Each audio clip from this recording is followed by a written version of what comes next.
Hi everybody, I am Rebecca Smith here for our Monday night Q&A with Coach Rebecca. I have questions from a couple of sport parents that I'm going to tackle today. And if you are on live and have a question, you can always feel free to type that in. If I have time, I'll get to it. And of course, if you're a member of the Perform Happy community, you can ask me questions anytime in the Ask Rebecca forum in the community. So I am a high performance coach. I specialize in helping athletes age 8 to 18 overcome mental blocks, build confidence, and find your flow. I do that through one-on-one coaching over Skype and FaceTime, and I also do it through my complete online mental toughness training center, the Perform Happy community. And this community, I'm getting ready to rethink. So as of right now, I have a wait list going, and I'm going to open the doors in, maybe a week or so, maybe a month. I don't know. Anyway, I'm working on that. So get on the wait list if you're interested. This will be the last chance to actually get access to everything with the low monthly membership, because then I'm going to start selling courses. Like I have a fear course, I have a finding your flow course, I have mental toughness boot camp, I have pre-performance mental strategy, I have challenges on fear and confidence. This will be the last time to get access to everything. So if you're interested, you can get on the wait list at performhappy.com right now. And then I'll let you know when the doors open for that before I kind of rethink the structure of everything. So yeah, those are the two ways to get coaching from me as of right now. And here is our first question. And this actually comes from a gymnast. She says, last season I competed as a level 8-9 gymnast. I got my first injury at the beginning of the summer, a stress fracture in my spine. Ouch. Luckily, I'm starting to get back, but it's a slow progress. In the beginning of the summer, I set big goals for myself for this coming up season, as well as just in the summer. I wanted to get new upgrades that would help me get better scores, therefore hopefully making it to nationals this season. I feel frustrated because competition season's coming up soon, and I'm not even close to getting any of my skills back from last year. I'm even farther from getting my new skills, which means I can't compete even if I get my old skills back, because my coach said I wouldn't be allowed to compete unless I got the new skills. While I'm trying my best to get back in, it's frustrating because I can't do the skills that I would consider easy previously. Any tips or suggestions would be gratefully appreciated. Sincerely, Jennifer. All right, Jennifer. What a bummer. This is one of those things that I call life getting lifey, where just things happen that are outside of your control. You get injured, or something happens, like we've had hurricanes where you can't train and you're out for, especially if it's a stress fracture in your spine, you're out for weeks, months. And then you come back in and you're excited and you're ready and you can't wait. You finally got cleared, and fear starts to happen. And maybe this is about fear, maybe this is not about fear, but if something's happened to your body, a physical injury, it makes sense to me that your brain would go on high alert to prevent other injuries from happening. So I'm guessing that fear is a big part of this, that you're trying to do stuff that you used to be able to do easily and it's just not working. And this is what I specialize in, helping kids through mental blocks. That you've been doing a skill for a certain amount of time, and then for whatever reason, you go back to it and it just won't work. Now, the biggest enemy to a mental block is pressure, especially time pressure. So now that we're in September as I'm recording this, so that means we've got, just a couple of months before the optional gymnastics season kicks into high gear. So I'm getting a lot of people reaching out going, oh my gosh, I have 2 months. I need to get my skills. I had an injury, or I had a fall, or things just aren't working right now. And the thing I always say is, okay, what if you don't get them back? Which I know people are like, no, that's not why I would hire you, to have you tell me that you're not going to get your skills back, but that's not why I say it. I say, okay, figure out what would happen if you don't get your skills back in time. And just think about that. Okay, if I don't have my skills back in time, then I don't compete. If I don't compete, then I focus on getting these skills back, and I work for the next year to compete next year at level 9. Okay, if that happened, would that be okay? Obviously it's not ideal, but would you be okay? Would you be able to be happy and have that be the situation? You might not be thrilled, but you've got that, as something you could accept. I hurt my back. I was out of training. It messed up my competition season. I've heard of plenty of kids who sit out a competition season. Obviously you're training, you're tush off while you're doing it, but then you go back in next year and you nail it and you're totally ready. I've also seen the other side where people are like, I have to get my skills. I've got 3 weeks. I got to start just throwing skills. And what happens is that doesn't work. I mean, any of you who have experienced a mental block, you know that you would think that that motivation would be enough. And you're like, no, but I throw stuff at meets and it's just when I'm in the gym that I'm scared. But here's what happens. If your brain is on high alert and does not want your body to go for a skill, it's going to stop. It's going to stop your body. You guys hear me talking about this all the time. It's not that you're not physically capable. It's that your brain is not allowing that skill to happen because there's this pressure and there's this, I should be able to do the skills and they were easy for me before, so I shouldn't need a spot. I shouldn't need to do other progressions. I shouldn't need all these drills. I shouldn't need to work back up to it. I should be able to just get up and throw it. But then it doesn't work and then you feel hopeless. This is what I talk to people about this literally all day, every day. It feels hopeless because you feel like you should and you don't want to have the embarrassment of having to either repeat a lower level or do the same level again or not compete. And that is more terrifying than anything, but yet you're stuck and you can't get yourself moving. So my suggestion is forget about competition season. Forget about your timetable. Forget about the pressure. Forget about any of it. I know you guys are all like, that's not possible. The clock is ticking and I have to get this skill. But I say, okay, it's not doing you any favors to think about that clock. I always say that about swimmers too. Don't think about the clock. The clock is never our friend. Okay, now that you're not worried about competition season, where are you?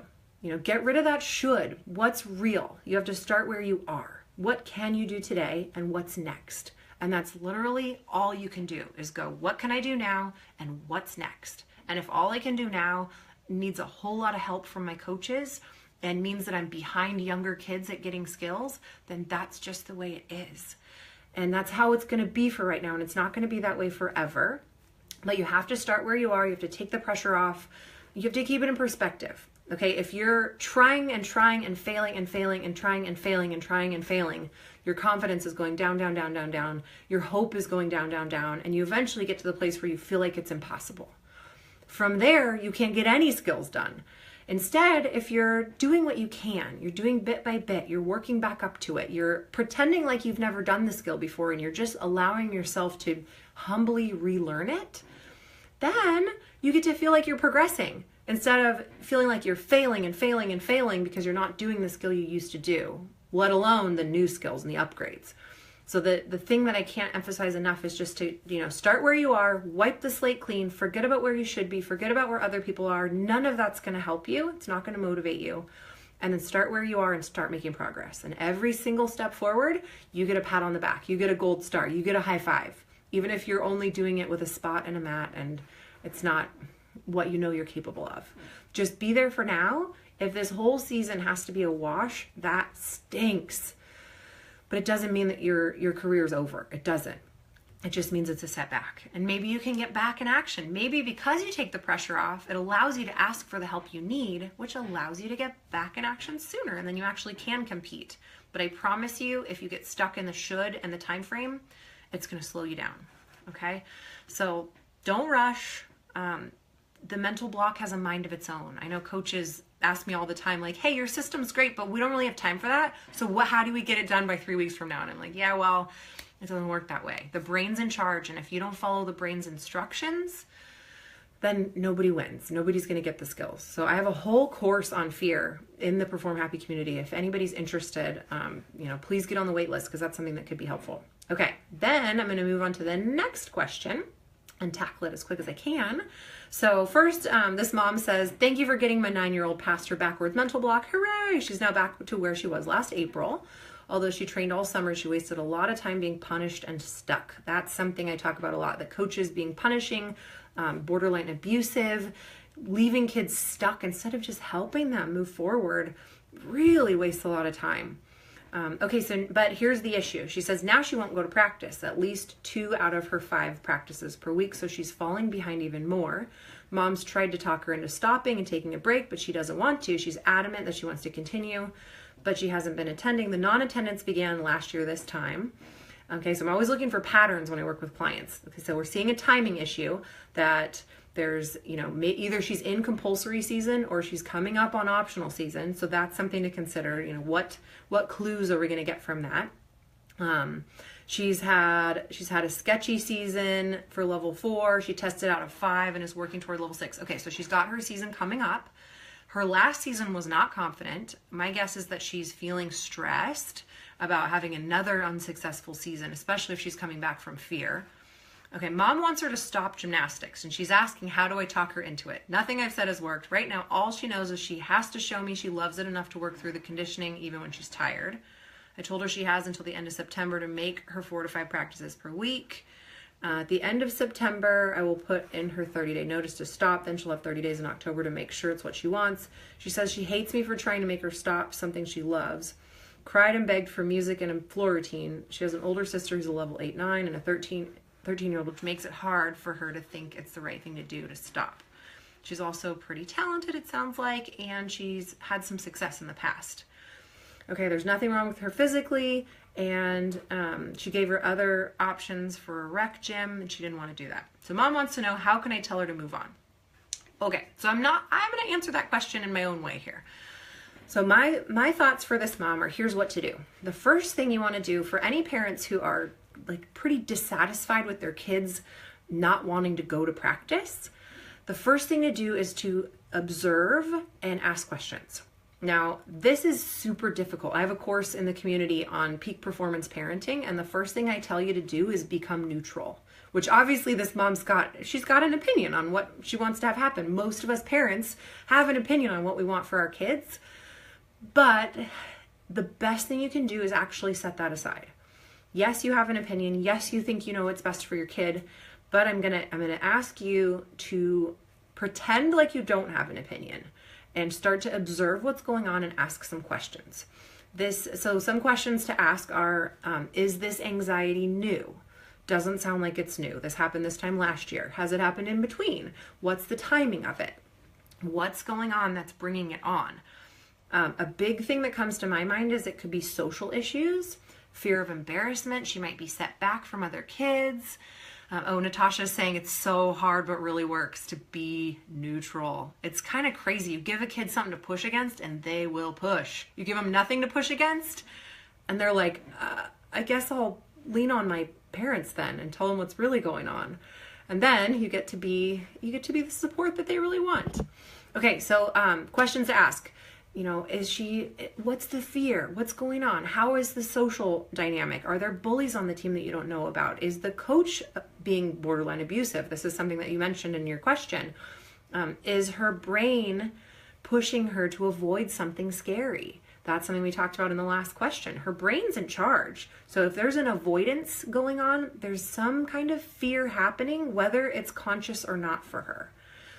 Is she overscheduled? Is she fatigued? Is she getting enough sleep? Is her appetite changing? All of these are indicators that she's under a lot of stress.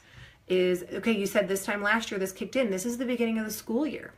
Is something happening at school that's just making her feel maxed out? She's young. Of course, I know a lot of young kids who do a lot of training hours, but these are all things to consider. Are the parents working more often? Is there any change that's happening? Grandparents' health. Is there anything else that now or this time last year is putting more stress on her? Now for me, gymnastics was my outlet. If my whole world was falling apart, I wanted to be in the gym. Dang it. Yeah, I was afraid of certain skills. Yeah, but those were my friends and I needed it. That was my outlet. That was my therapy.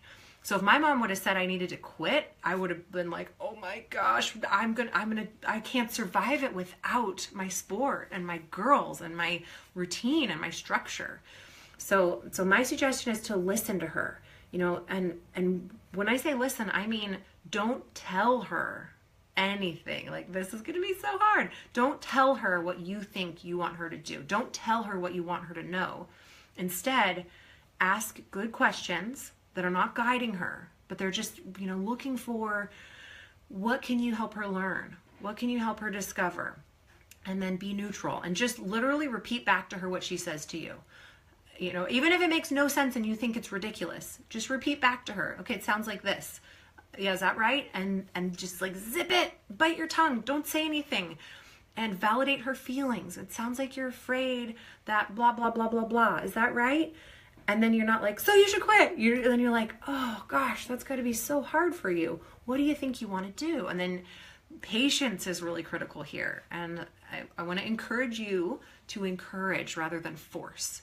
And keep an open mind that maybe it's not about quitting. Maybe that isn't the solution. Maybe it is, but it's got to be her decision. Anything that involves fear or anxiety has got to be her decision, because then she can take ownership and she can be willing to get uncomfortable to push through and get to the other side. And then ideally, you guys can make the decision together, where you can feel like you've talked it out, you've listened. You know, I'm sure she's done a lot of listening to you, but I want to make sure that you're listening to her. And really look into what is stressing her out. Is there anything else that you can talk about that might be putting this extra pressure on her? So that's all the time we have for today. You guys reach out to me, Rebecca@performhappy.com, if you have any questions. Members, reach out to me on in the forums, ask Rebecca, and I will, keep you guys going. And I will see you guys again next Monday, 4:30 Pacific, for Q&A with Coach Rebecca, and I'll see you then.